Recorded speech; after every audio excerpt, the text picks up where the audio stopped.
Hello viewers, I'm your host Pratiksha Mishra with another episode of South Asia Focus. Let's begin the show. India is expanding its diplomatic and business ties with the Middle East, focusing on trade, energy, defense and technology.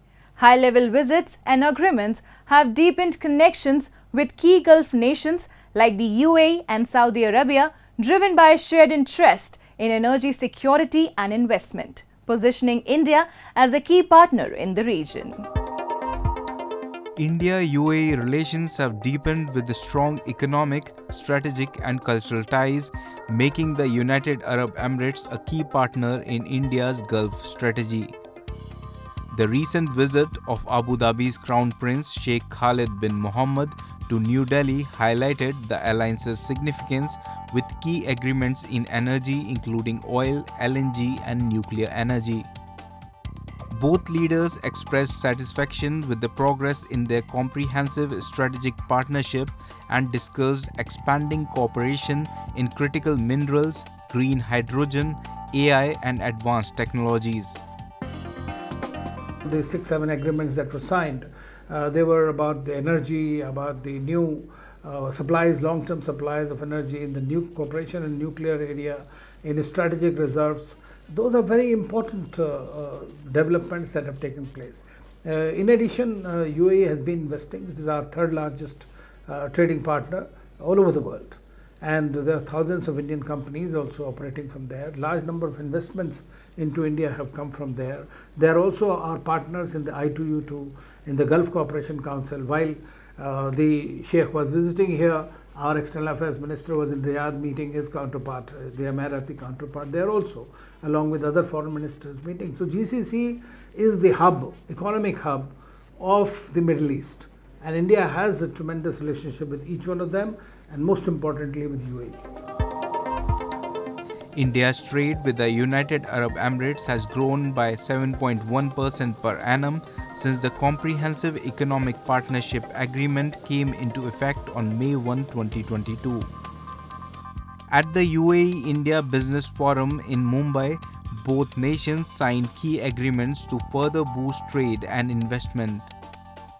Indian Commerce Minister Piyush Goyal expressed optimism about the partnership's future, highlighting its potential for substantial growth and emphasizing that strong bilateral ties pave a promising path for their economic and business relations. Together, this relationship, standing on the pillars of innovation, investment, and sustainable development, holds an outstanding future going forward.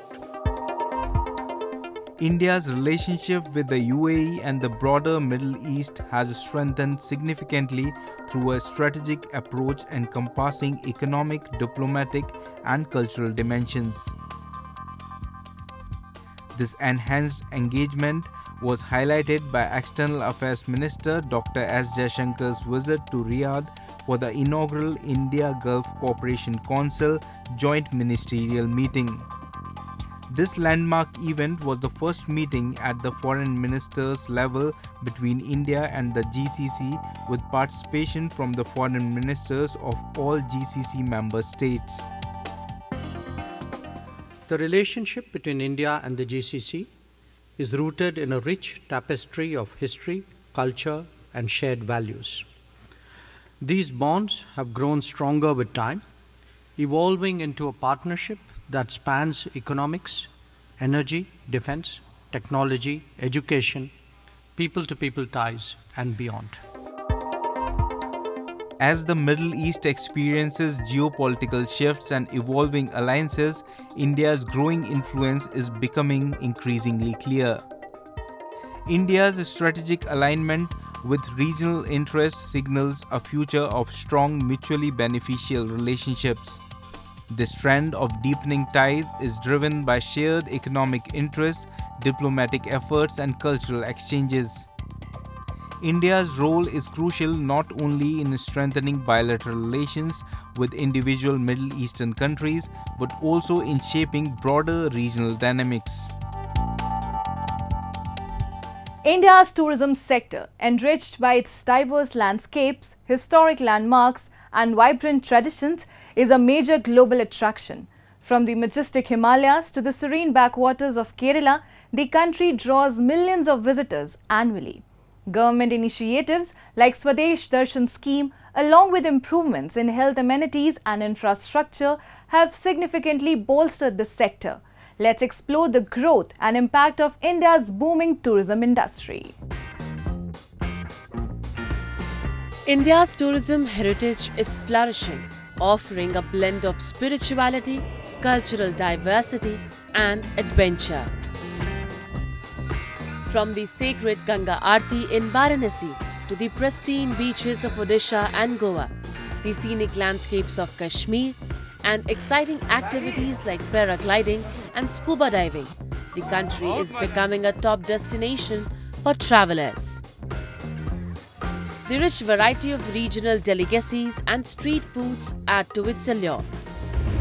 To position India as a leading global tourist destination, industry professionals gathered at the Travel and Tourism Fair BLTM 2024 in New Delhi. The event saw participation from Indian states, travel companies and international representatives exploring tourism business opportunities.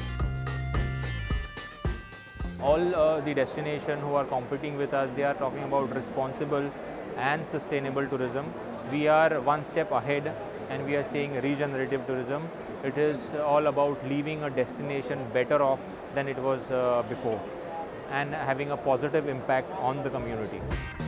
The government's focus on infrastructure, new airports, expanded rail, road and waterways and developing religious circuits and hidden gems has also enhanced India's travel and tourism sector.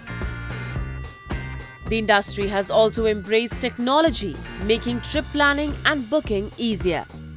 With a variety of mobile applications, online platforms and travel websites, travelers benefit from greater convenience and exciting new experiences. So online booking platform has, of course, given us so much of access to information, ease of booking, ease of payments. So I think online booking platforms has enlarged the tourism economy, tourism industry, and of course technology is always an enabler. Today the millennials and the youngsters today are wanting to book everything on their smartphone using digital payments. So definitely it's a boon to the industry. According to KPMG, tourism in India contributes 6.5% to GDP, approximately $23.2 billion and supports 43 million jobs. In 2023, domestic tourist visits reached 2.51 billion, while foreign tourist arrivals totaled 9.2 million in the country. As the monsoon paints the landscape in vibrant hues, the picturesque Dang district of Gujarat transforms into a paradise for nature lovers. Waterfalls come alive and lush greenery blankets the landscape. The serene hill station of Saputara, with its sunset point and tranquil lake, is a favorite among tourists. It offers activities like boating, trekking and camping. Dang's Vagai Botanical Garden, featuring diverse flora, is perfectly for leisurely strolls. The region also boasts a rich cultural heritage with its tribal communities adding to its charm. Visitors to the Giradot waterfall during the monsoon have been awestruck by its powerful cascade.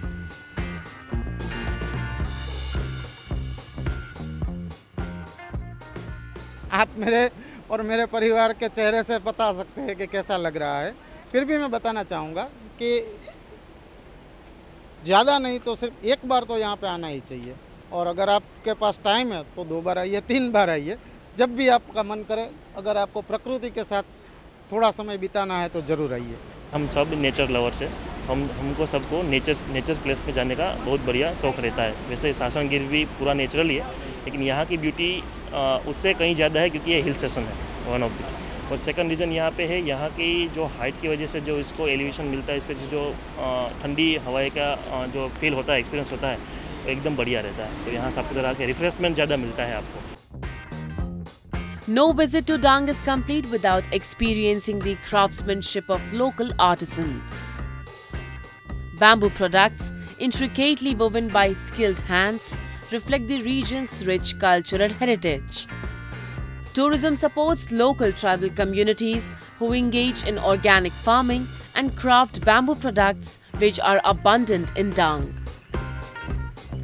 वो bamboo की चीज़ ही बहुत demand करते हैं, सब bamboo की उस चीज़ ही लेने को आते हैं, सब लकड़े की वस्तु बाम्बू की सब है, वही सब पसंद करते हैं वो लोग। यही सब काम धंधा सब ये बाम्बू लाते हैं, यही सब बना बना के काम धंधा वो सब घर पे बना बना के सब बेचते हैं, यही रोजगार उसके चल रहे हैं।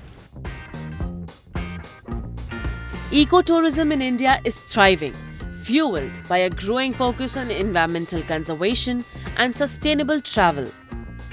Initiatives in regions like the Western Ghats and the Himalayas promote sustainability and support local communities, preserving natural beauty and enriching experiences. This trend advances environmental stewardship and provides economic benefits, making ecotourism a vital and expanding sector. Time now for Asia This Week, the stories from across the continent.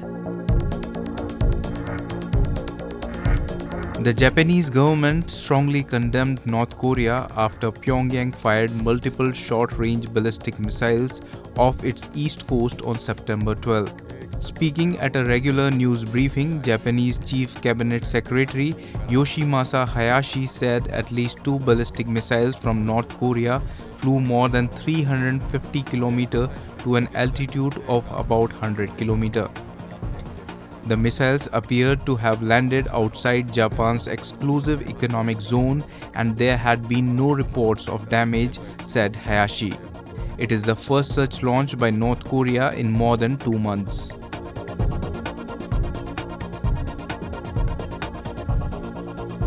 Thousands of supporters of Pakistan's jailed former Prime Minister Imran Khan gathered for a massive rally on the outskirts of Islamabad on September 8th. Protesters and PTI party leaders rallied against the government, demanding Khan's immediate release. The crowd chanted slogans in support of Khan and called for his swift release. Khan's PTI party had initially planned the protest in July. However, it was postponed when the district administration denied permission.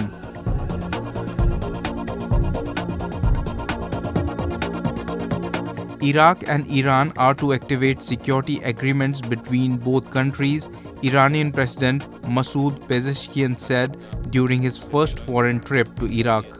The security pacts will contribute to regional stability, Pezeshkian added at a joint press conference with the Iraqi Prime Minister Mohammad Shia al-Sudani.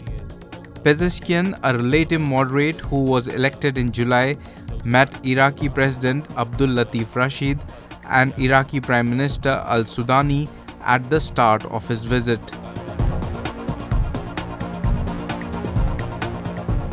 Let's now move to Pakistan-occupied Jammu and Kashmir, which has significant potential for hydropower generation. Despite this, its residents are facing severe and persistent power shortages, which have critically undermined local economic activity. Take a look.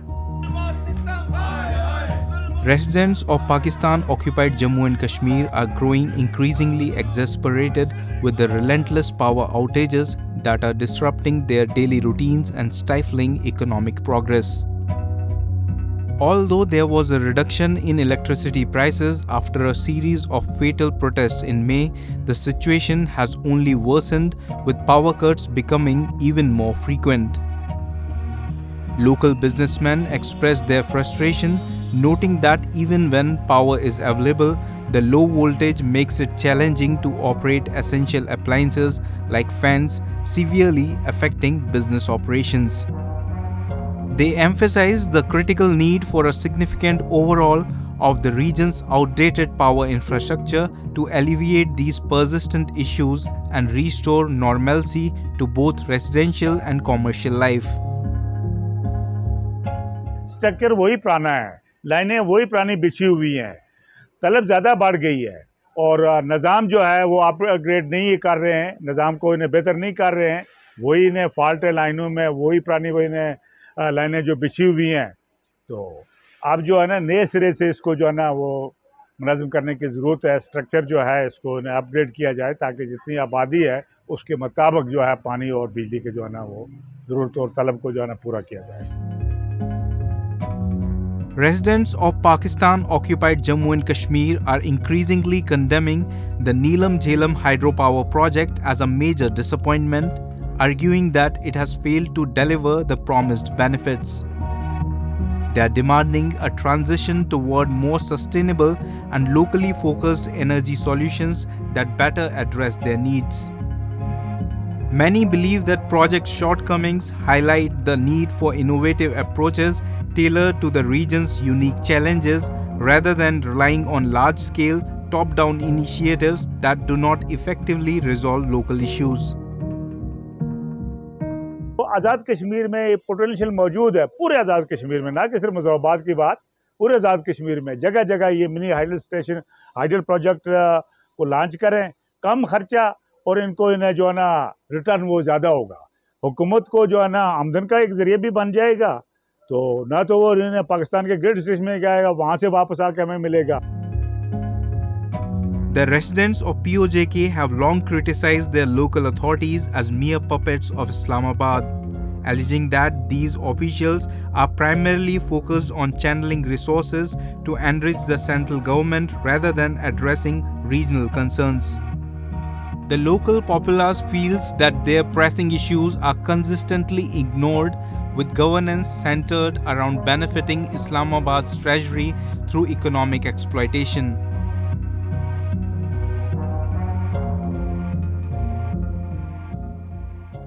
Moving on, Ganesh Chaturthi, the vibrant festival honoring the birth of Lord Ganesha, the revered elephant-headed, is being marked with extraordinary enthusiasm across cities and villages throughout India. This year's celebrations are especially remarkable, showcasing a dynamic fusion of traditional rituals and contemporary festivities that reflect the evolving nature of the festival. Across the length and breadth of India, millions of devout Hindus are flocking to temples to join in the jubilant celebrations of Ganesh Chaturthi. Known also as Vinayaka Chaturthi, this festival venerates Lord Ganesha, who is celebrated as the harbinger of wisdom, prosperity and the new beginnings. While Ganesh Chaturthi is observed nationwide, it holds particular significance in the western and southern regions of the country. In bustling cities and quaint towns alike, devotees are lining up in long queues to offer their prayers and tributes to the deity. Traditional offering of sweets, flowers and fruits are presented with heartfelt reverence. Temples are resplendent with vibrant decorations and the atmosphere is alive with the sounds of devotional music and chants. काफ़ी ज़्यादा भगवान की मान्यता है तो लोग काफ़ी ज़्यादा आते हैं और आज पूरा दिन भगवान को भक्तों की भीड़ रहेगी, रात को 1:30-2 बजे तक रहेगी और अभी विशेष तौर पे भगवान का सोने का श्रृंगार चल रहा है जो साल में एक बार ही होता है। In Pune, a city in western India, the celebrations have taken on a unique and inclusive dimension. The transgender troupe, Shikhandi, has played a prominent role in this year's festivities, performing with drums and other instruments to symbolize unity and acceptance. Their participation is a significant step towards greater inclusivity within the festival's celebrations. पहली बार ऐसा हो रहा है। हम लोगों को अपने आप को स्थापित करने का मौका दिया कि हम आप लोगों के साथ में कंधे से कंधा मिला के चल सकते हैं। इसलिए आगे भी हम उम्मीद रखते हैं कि आप लोग हमेशा ऐसे हम लोगों के साथ खड़े रहेंगे। Renowned sand artist Sudarshan Patnaik has also added a creative dimension to the festivities with a stunning piece of art dedicated to Lord Ganesha. Crafted on the beach using fruits and sand, Patnaik's artwork serves as both a tribute to the deity and a visual prayer for global peace. The Ganesh Chaturthi festival extends over 10 days, culminating in the immersion of the idols in local water bodies, symbolizing the deity's return to his celestial realm. Throughout the festival, the sense of unity and celebration is palpable. Traditional processions, elaborate decorations, and community gatherings reflect the rich cultural heritage of Ganesh Chaturthi, while modern expressions of inclusivity and social change highlight the festival's adaptability and relevance in contemporary society. From the sacred rituals observed in temples to the innovative artistic expressions and community engagements, Ganesh Chaturthi continues to be a celebration that bridges historical traditions with modern values. The festival promises not only spiritual enrichment but also a deepened sense of togetherness and inclusivity across India. From heritage to modernity, Ganesh Chaturthi shines with innovation and unity. And with that, we come to the end of this week's episode. See you next week. Goodbye and take care.